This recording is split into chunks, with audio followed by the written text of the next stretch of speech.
home in the Dome, a wonderful place to be if you're the New Orleans Saints. After success on the road, the Black and Gold are riding a 4-game win streak and are back home for the first of 2 straight. This afternoon, welcoming the Chicago Bears to the Big Easy for the first time since 2011. And with that as our scene setter, it is our pleasure to say good morning. Welcome, everybody. It's great to have you with us here on CST for Saints Game Day alongside my Super Bowl champ, Scott Shanley. I'm Victor Howell. Our Saints insider, Mike Neighbors, will join us in just a moment from the sideline there in the Superdome. Scott, first 4-game win streak since 2013. All of a sudden, the Saints find themselves first place in the NFC South. Boy, how times can change in just a few weeks. You welcome a struggling team like the Chicago Bears to New Orleans. We oftentimes talk about a game that is a must-win. But to describe this game today, is it fair to say that this is a can't-lose for the Saints when they play the Bears? Yes, I would definitely say that. I think a lot of people on paper, the Saints are favored, obviously. You look at this Bears offense, and we'll talk about it throughout the show. They've been struggling, been playing decent defense. But this is a game where if you've taken that next step as a team and you've gotten on a win streak, these are the types of games that you look back at the end of the season and you say, we can't lose these types of games. And there's no gimmies in the NFL. No, we all know that. But these are the types of games that you have to win. Find some way to win it. And a lot of times it comes down to your emotional state going into the game. Get ready mentally and physically, but emotionally you have to be ready to play. And as we will discuss in a little while, the Bears have been struggling offensively, yet they have been winning. They're riding a win streak as well, and we're going to focus on that in just a little while. Scott just mentioned emotions. There's going to be some emotion in the Dome today. It's been an emotional weekend for the Saints all weekend, but for a positive fact, and that's because it is Saints Hall of Fame induction weekend. And there are a couple men on that list that this man right here knows very, very well that are finding themselves being inducted as the class of 2017. How about Carl Nicks and Jonathan Vilma, both members of the Super Bowl championship team and of the Saints All-50th team, and Jay Romick, one of the best in the business for any of those who are fortunate like us to work with the New Orleans Saints. He was honored with the Joe Gemelli Fleur-de-Lis Award, his 41st season with the Saints organization. Now, Friday night, they had a nice celebration as they got ready to kick off this big weekend. Jonathan Vilma, of course, played for the Saints for 6 seasons, from 2008 through 13, after they acquired him in a trade from the New York Jets. And, of course, he was one of the leaders to take them to the Super Bowl championship. You see that big man to his right? That's Carl Nicks. He was with the Saints for just 4 years, but the 2008 fifth-round pick started every game he played. He wound up ending up his career in Tampa Bay. And then we mentioned Jay Romick with the Joe Gemelli Fleur-de-Lis Award. All sorts of contributions to the organization, the team's Hall of Fame, and so much more. A wonderful start to the weekend that'll end today inside the Dome. Comments from some of the honorees from Friday night. But I can remember draft day, Mr. B, Mrs. B, we were on the phone. We're so thorough with our research, we asked to speak to Carl's girlfriend at the time. True story.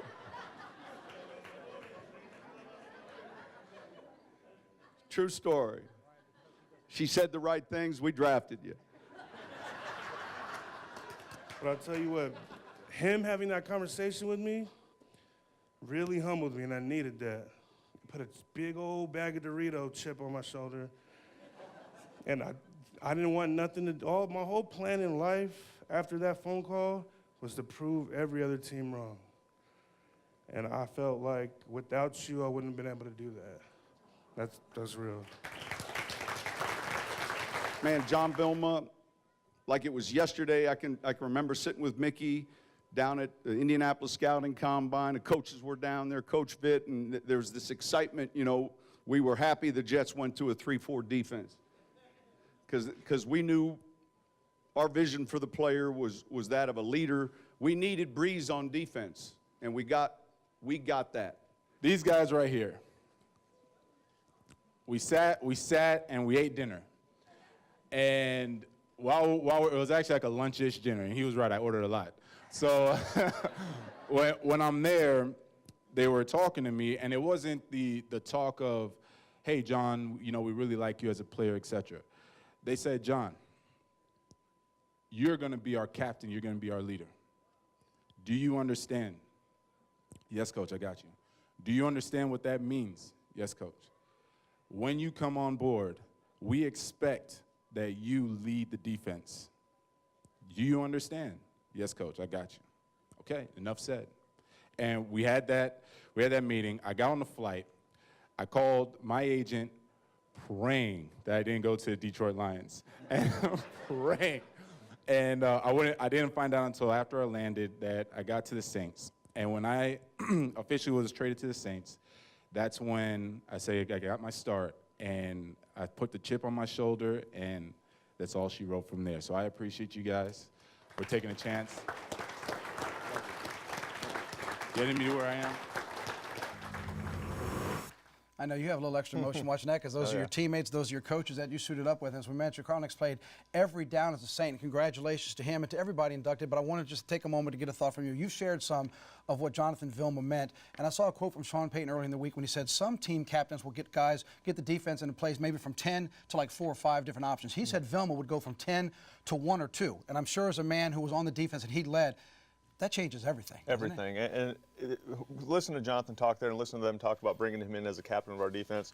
From day one, that's what he meant. And you look at the way he ran our defense. I think the best game to see what Jonathan Vilma meant to us as a team is go back and watch Super Bowl 44. The chess match back and forth between him and Peyton Manning. We couldn't have done those things on defense if we didn't have a middle linebacker who was as smart and as into the game as Jonathan Vilma. And so many things he brought to our team. He wasn't the biggest, he wasn't the fastest, he wasn't the strongest guy. He made plays everywhere because he was tough, he was gritty, he was a teammate, and he knew how to lead. Not a lot of guys know how to talk to other grown men and get them to play at another level. He knew how to do that, and that's what made him special. And you gave us just a really small peek behind the curtains last night as we were talking, but you also said it's about his intensity, not just what you saw on Sundays, but throughout the week at practice, that he kind of lifted everybody. He was just that intense. Yes, he was all about winning. He was all about winning, whatever he could do to win. And just to give you an example of how intense he was, he had the luncheon Friday night. He inducted in the Hall of Fame. Saturday morning, he sends me a picture. He's in the Saints workout room working out in his Miami Hurricane gear. That's Jonathan Vilma. He's got a routine. He sticks to it, and he's all about success. And we wouldn't have won a Super Bowl without Jonathan Vilma. Well, congratulations again to all of them. It'll be a wonderful afternoon at the Dome. But you know what? They're going to be at the Dome for another reason. The Saints are going for 5 in a row, and they welcome the Chicago Bears at time. It's time to focus now on that game, and for that, we go where we always go, to the sideline where the action will take place. We say good morning to our Saints insider, Mike Neighbors. Hey, Mike. Hey, Victor, we're in the home of one of the hottest teams in the NFL. Of course, the New England Patriots, the Seattle Seahawks, the San Diego Chargers, or excuse me, the LA Chargers, all have 3 wins in a row. The Philadelphia Eagles have 5 wins in a row. But all the New Orleans Saints, they're winners of 4 straight, and they've done it in impressive fashion. Of course, balance offensively, defensively, and they've won in several different ways. You know, the last time they tried to win 5 in a row was back in 2013, and they were successful, winning against the Chicago Bears, 26-18 up in the Windy City. So the task today, you mentioned it, to face a team that stat-wise is not as impressive as they are, especially on the offensive side of the ball. Is this a bear trap for the New Orleans Saints? You see the records there. The Saints are 4-2. The Bears have won 2 straight. They've had some impressive wins. They beat Pittsburgh in overtime this year. But you look at the offensive rankings. Now, the Bears are impressive defensively, but the Saints 4th overall. The Bears, ouch, 30th. Passing, you see the difference, and first downs, there's a big difference as well. So on paper, it looks like a mismatch for the Saints defense going against the Bears offense. But if you talk to this team on both sides of the ball, they're not about to look past anybody. I'm not going to label anything yet, but we're only 6 games into a long season. We got a lot of work cut out, ahead of us, but I like the direction we're going. I mean, to start off 0-2 and to overcome, all that speculation, and that slow start, I think says a lot. And now to rattle off 4 in a row and trying to make it 5 in a row. Listen, winning feels good, but I think the main thing is you have to ask yourself, are we playing our best football? No, I don't think we're playing our best football yet. We're doing enough things well to win, but we're not playing our best football. So I'm anxious to see what our best football looks like. You want to keep a level head, absolutely, but more than anything, we got to remember how we got to this point, and we can't forget the work we put in and the mentality we had. Stay within ourselves. We're not getting too high by just coming in and working every week. We're trying to go 1-0 every week. That's kind of the big thing, I think. Not looking back but looking forward. We got a game this week. After this week, we got a game the next week and the next week. So, it's good being able to win, but you got to do it every week. I think there's a lot of people around the league, guys, who are still in that show-me mode with the New Orleans Saints. After all, they were 0-2 to begin the year, but what's been impressive is now they can reel off 5 straight. The NFC is wide open, and so, of course, is the NFC South. Still much more to come from the Dome. We're going to have some great stories about Saints Hall of Famers Jonathan Vilma and Carl Nix. We're going to have more likely, and, of course, the inactive. So much more to come here from the Dome. Back to you guys. Mike, thanks so much. We'll see you here in just a moment. When we come back, we'll focus on the Chicago Bears. He's thrown 2 touchdowns since October 9th. 2. But you know what? The Chicago Bears, as Mike mentioned, they're on a little bit of a win streak. Can the Saints release the hounds on Bears quarterback Mitch Trubisky? Or maybe we should ask, will they? And former Saint Akeem Hicks, he's found a new home and revitalized his career. We'll discuss the impact he might have as we roll on Saints Game Day.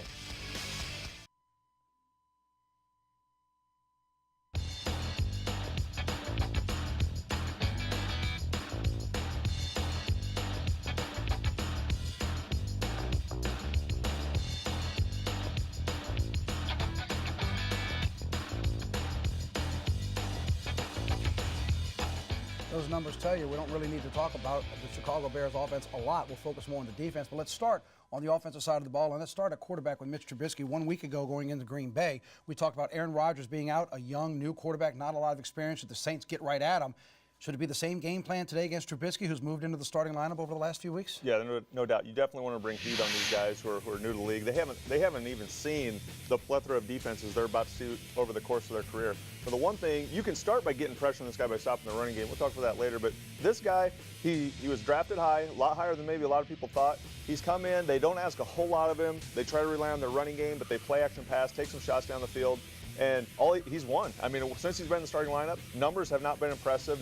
Numbers have not been gaudy, Peyton Manning type numbers, but they've been winning. And I think that says a lot. The team has rallied around him. I think you nailed it in the fact they don't ask him to win games. They ask him just to manage games and keep them in a game and see if the defense can help win the game. What they do rely on the running game. The man you're going to hear about is Jordan Howard. Now, last year he averaged over 5.5 yards a carry. This year he's averaging just 4 yards a carry. But already twice in the last 5 weeks, Scott, he's rushed for 140 or more in a game.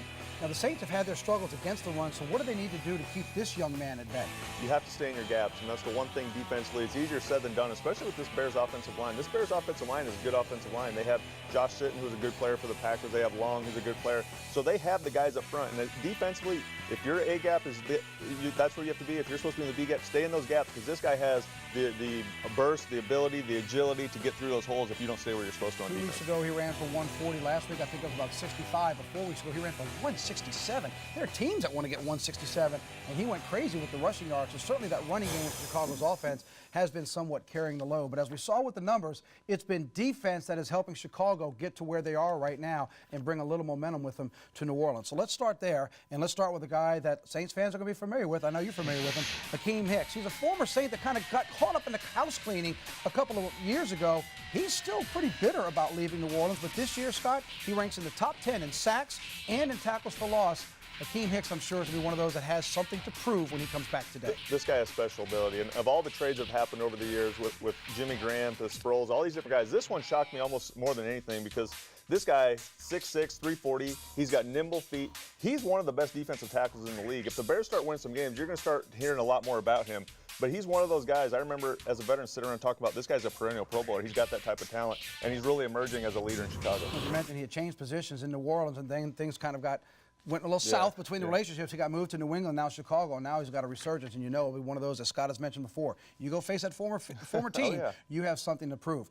Last week, remember in our highlights, we talked about Eddie Jackson and what he did, the former Alabama Crimson Tide, Roll Tide. He actually made NFL history last week. The rookie defensive back had 2 defensive touchdowns of 75 yards or more in the same game. That's never happened. It was also the first fumble return and interception return for touchdowns since 2007. Scott, he single-handedly beat Carolina 14-3 with what he did. Here's a young man, a defensive back. You talk about having an impact. He's having it for Chicago. Absolutely, and the one thing you look at, when you're around the ball, good things happen. And that what tells me is he's got high effort, his motor's always running. You get around the ball, good things happen. Guys force fumbles, you're there to pick it up. He's Johnny on the spot, ball's tipped in the air, you get it. Like you said, he single-handedly almost won that game last week against Carolina Panthers. Panthers made a lot of mistakes, and the Bears capitalized. Yeah, well, the offense wound up with a field goal. He wound up with 2 touchdowns. 17-3 was the final score, so he certainly was the catalyst there. Somebody the Saints offense will have to pay attention to today. Teron Armstead and company taking the field inside of the Superdome right now as we are about 1 hour and 15 minutes till kick. When we come back, we will take you back to the Superdome and rejoin our Saints insider Mike Neighbors, getting you ready for kick here on Saints Game Day.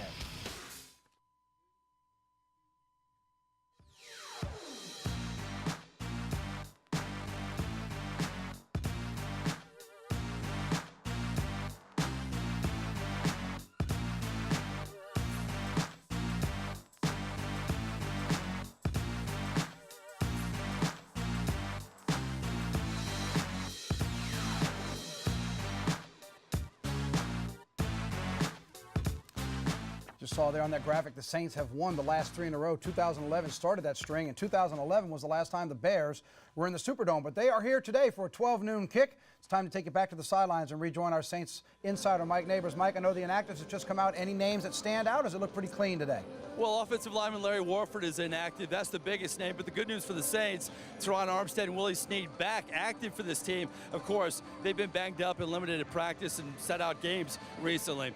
You know, you talked about the Saints Hall of Fame. Drew Brees was a Super Bowl MVP, and deservingly so. And we all know when Drew Brees leaves this organization, it's going to leave a major void. Well, Jonathan Vilma, his impact has really been felt for years and years. Since he's left the Saints, think about all the middle linebackers they've tried to replace him. Now, Curtis Lofton had some good years, but it wasn't at Vilma's level. Of course, they drafted Stephon Anthony, James Laurinaitis, and now A.J. Klein. So, to me, that really shows the impact and the importance of Jonathan Vilma as a leader on this defense and his impact on this football team. Let's look at that Saints Hall of Fame class. Of course, you had Jonathan Vilma, who was a Pro Bowler, and Carl Nix, only 4 years as a New Orleans Saint, but 2 of them were Pro Bowl years, a 5th-round pick. What a great find for this organization. Then you had Jay Romick. He's a behind-the-scenes guy, and boy, everybody in this organization loves him. I've never heard anybody say a bad word about Jay Romick.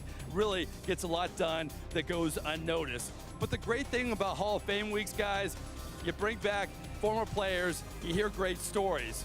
We begin with Carl Nix, and Sean Payton talks about draft day, and this is a good one. So I had a nice speech, and Sean Payton came out here, told half my story. He got Zach, making me feel like $1 billion. Golly. So I got a couple stories. Let's start off my rookie year. So I'm projected to be a 1st-round pick, maybe 2nd. I do some dumb stuff, get arrested. Nothing major. Fall a couple rounds, you know, I see guys going, and I'm like, I'm better than him, I'm better than him. 2nd or 3rd day, I get a ring from New Orleans Saints. It's Coach Payton. And then, you know, I'm thinking, oh, congratulations, you know, like a sweepstakes. Like, you're a part of the Saints. Nah. He was real nice when he said it earlier, but it was a little different. A little bit. So, hello? What's up, Coach? Why are you still on the board, Nix? Off the field issues, Coach.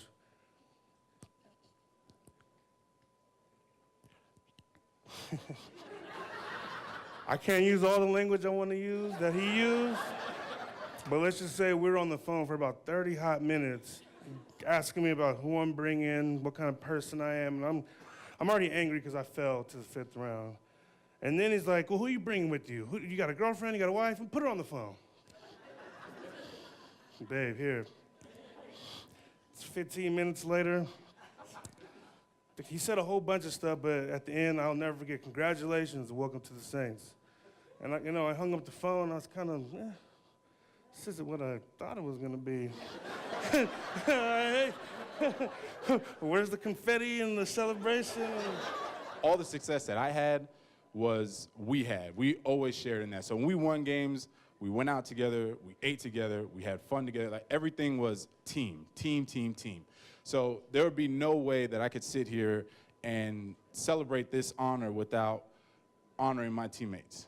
So for all my teammates, I see Roman here. Oh, by the way, quick story on Roman. I hated Roman in 2008. I hated Roman. Oh my God, I hated Roman. So,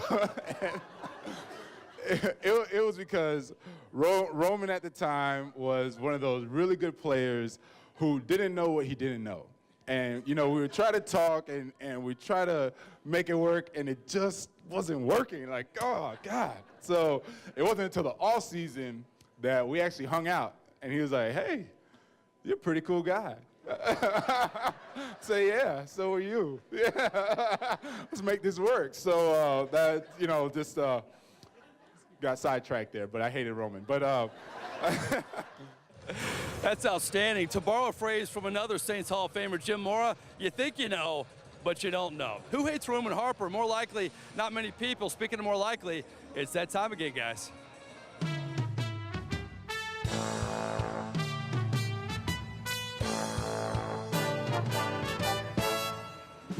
right, guys. Wow, Roman Harper bashing on Saints game day. That was unpredictable there.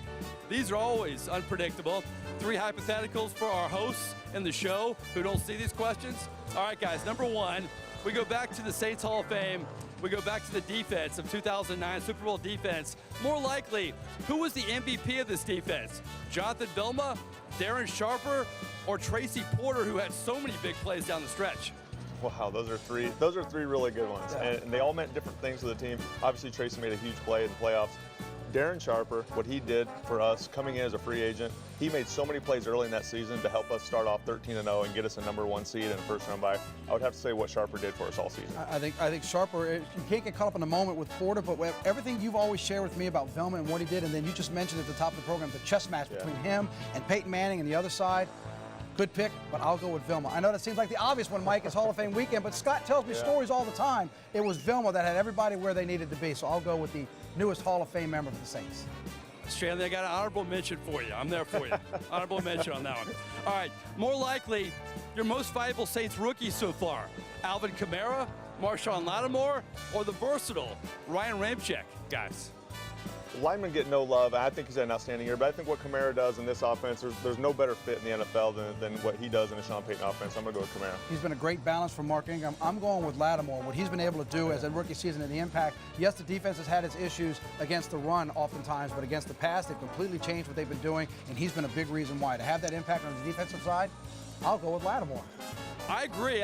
You know, Sean Payton has been starving for cornerbacks due to injuries and inconsistency. As good as Kamara's been, I go Lattimore as well. Okay, more likely number 3, we always have fun. And the Chicago Bears, one of the most fun franchises in the NFL. What's been the best entertainment from the Bears over the years? More likely. Can you give me one? Da Bears. Can you give me a Ditka? Ditka and the Polish sausage. Go Bears. This guy's a natural. On the eve of Halloween, we had to have some props, guys. Mike's bringing it up. We have, who is it again? Mike Ditka. Go Bears. All right. We have the Bears, we have Super Bowl Shuffle, or we have the Fridge's touchdowns. Remember, of course, he scored a touchdown here in the Superdome for the Super Bowl when the Bears won back in the mid-'80s. So who you got? Who you got? I'm going to go with Super Bowl Shuffle. I have to go Super Bowl Shuffle because they've made every other great team not want to get put on blast like that and be showing up on YouTube. So I'm going to go with Super Bowl Shuffle. I go with the Bears because it turned into a years-long skit on Saturday Night Live. It just has a life that just keeps growing. Yeah. And Mike's bringing live props to the Dome with the Bears. How can you not go with that, Mike? I love you, Ditka, but I got to go Super Bowl Shuffle. I'm sorry. I know as a coach you probably didn't approve, but that's more likely, guys. Can you give me one more Bears before we go? Da Bears. Right. We're going to have the Bears. We're going to have Deuce McAllister. We're going to have Drew Brees one-on-one. That's more likely. Me and Ditka are hanging out. Thanks, Mike. Back to you guys. Tell Ditka's got a little just a stash there on the left-hand side. Hey, when we come back, Scott's got his key to the game. Saints looking to make it 5 in a row. We'll be right back on CNC. The Saints are looking to make it 5 in a row, and they will if... The key to today is this is a trap game, Nick. Make no mistake. Fast start. You got to put these guys away early. Don't let that quarterback believe anything and try to punch that defense. We'll be back tonight with Deuce McAllister. Mike Neighbors has reaction from the Saints locker room, his interview with Drew Brees, and Eric Ritchie goes behind enemy lines when we recap it all for you tonight on Saints Tonight. Until then, thank you for starting your morning with us and enjoy your Saints game day.